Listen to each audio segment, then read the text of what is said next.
The Cavaliers just scored 129 points against the league's best defensive team, the Thunder, even though Donovan Mitchell had only 11 points with 3 field goals. So, how good are the Cavs on both ends of the floor? The Cavs didn't treat this matchup like any regular season contest. Facing the Thunder, top of the West and best on defense, was the perfect chance to see if Cleveland's offense is legit. The Thunder's defensive strength lies in two areas. One side defensive pressure that forced turnovers, elite rotations fueled by outstanding reading and anticipation. So, how did the Cavs counter this defense? The Cavs forced on two main adjustments, beating the Thunder's one-side pressure, relying on quick ball movement and earlier offense to avoid getting trapped. Moving the ball swiftly across the floor prevented the Thunder from loading up on one side and forcing turnovers. Attacking the Thunder's zone traps, using high pick and rolls to go right at the rim protectors. By challenging the interior earlier, the Cavs found gaps in the Thunder's rotation and created scoring chances for multiple players. With Mitchell having an off night, the rest of the team stepped up in these key areas. The Cavs' offense is somewhat similar to the Warriors' system, especially with off-ball movement to create easy shots either from the three-point line or under the basket. Earlier on, the Thunder forced turnovers by doubling on one side whenever Evan Mobley had the ball. They also guarded Donovan Mitchell in isolation, limiting screens for him. Some nights, Mitchell's step-back three is unstoppable, but this time it wasn't. Last season's Cavs might have fallen apart against this strategy. Instead, Darius Garland took over as the main ball handler, with Jarrett Allen setting a high screen that forced Isaiah Hartenstein to step out, since Garland's threat beyond the arc cannot be ignored. Part of that is because Lou Dort was on Mitchell, leaving Cason Wallace to check Garland. If Alex Caruso were healthy, he might navigate screens better, letting Hartenstein stay in drop coverage.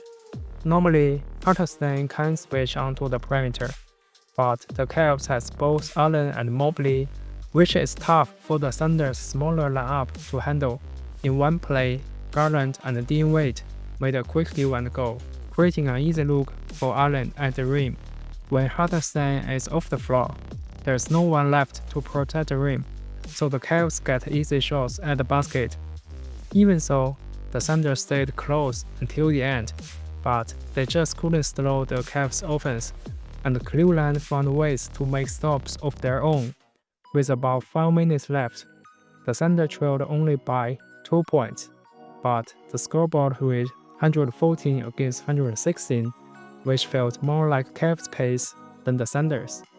Cleveland kept running a pick and roll with Allen, and Ty Jerome found good position against Jalen Williams.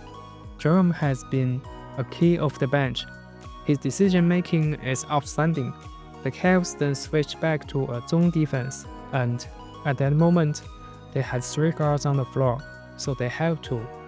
The Thunder got stuck. Hartenstein went one-on-one in the post against Allen, but that wasn't a good matchup. On the break, Garland spread ahead before the Thunder matchup, leaving Mitchell open for 3.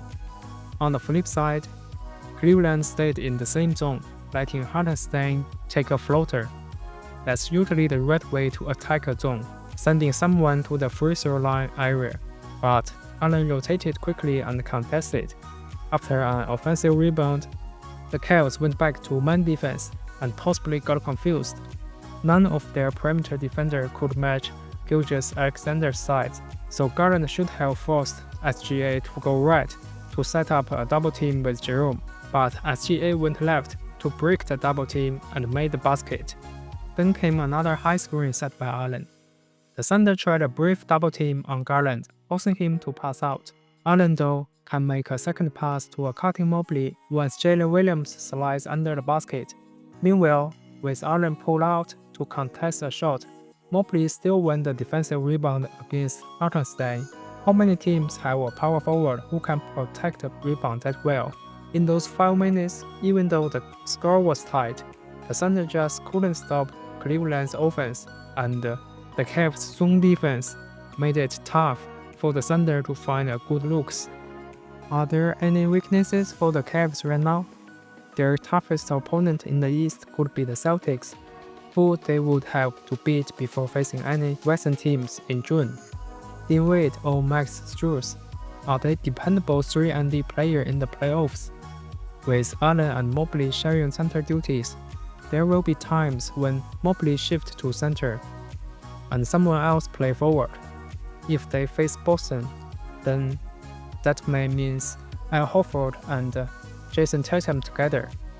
And Wade or Strus slow Tatum during those minutes? The good news is that there is still time before the trade window closes, but top-tier 3-and-D players cost nearly as much as All-Stars. Could Cameron Johnson fit that role? That's for the front office to decide. Either way, it's been a great season so far for the Cavs. What do you think? Can they match the 73-win mark the Warriors set in 2015-16? How far might they go in the playoffs? And do they have what it takes to overcome their biggest rival, the Celtics? Share your thoughts in the comments below. Thanks for watching, and until next time, enjoy the game.